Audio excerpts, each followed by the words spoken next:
નમસ્કાર, આપ જોઈ રહ્યા છો લખત ન્યૂઝ અપડેટ ચેનલ। તમામ સમાચાર અને અપડેટ મેળવવા માટે ચેનલને સબસ્ક્રાઇબ કરો અને બેલ આઇકન પર ક્લિક કરો જેથી તમામ સમાચાર અને અપડેટ તમને મળી રહે।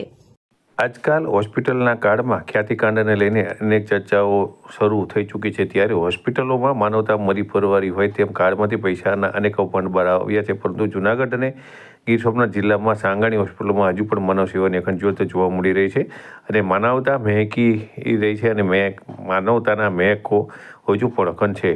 ડૉક્ટર રાજેશ સાંગાણી અને ડૉક્ટર અજય સાંગાણી દ્વારા હજુ પણ ડૉક્ટર ભગવાનના રૂપનું ઉદાહરણ પૂરું પાડી રહ્યા છે અને ગરીબોને આજે પણ વિશ્વાસ છે કે અહીં સાચી સલાહ અને સારવાર આપવામાં આવી રહી છે। ઘણા એવા પણ દર્દીઓ છે કે જેઓ મોતની નજીક આવીને પણ સાંગાણી હોસ્પિટલમાં બચી ગયાના અનેક દાખલાઓ છે અને આજે પણ આ હોસ્પિટલ માનવતાની અખંડ જ્યોત હરી રહી છે। ગરીબ દર્દીઓને સારવાર માટે હજુ પણ કાર્ડ હોય કે ન હોય, પરંતુ સારવારમાં કોઈ કચાશ રાખવામાં આવતી નથી। દર્દીને વિનામૂલ્યે સારવાર કરવાના પણ અનેક દાખલાઓ આજે પણ જોવા મળી રહ્યા છે।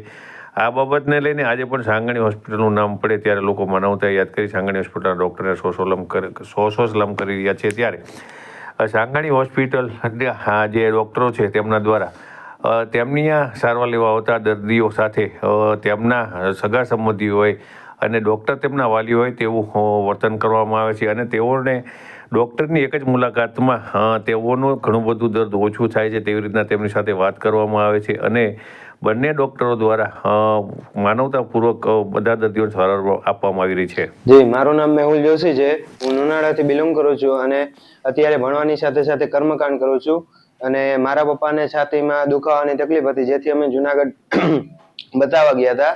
તો ત્યાં અમને રોકાણા હતા, તો બહુ રિકવરી જેવું ના લાગ્યું, એટલા માટે અમે મારા ગુરુજી છે ચેતનભાઈ, એની ભલામણથી અમે અહીંયા રાજેશ સાહેબને વાત કરી અને અહીંયા સાંજે એડમિટ થઈ ગયા અને સાહેબે 3 દિવસ આઈસીયુમાં રાખ્યા અને અત્યારે એને કમ્પ્લીટ ફૂલ 100% રિકવરી આવી ગઈ છે અને કોઈ જાતની તકલીફ નથી અને આજે રજા પણ આપી દીધી છે અને સાહેબે એક ભૂદેવ તરીકે મારી પાસે કોઈ પણ જાતની આશા અપેક્ષા વગર મેં જે એને મુઠ્ઠીવારીને આપી દીધું તે એણે એનો ચાર્જ લઈ લીધો છે, એ માટે સાહેબનો ખૂબ ખૂબ આભાર।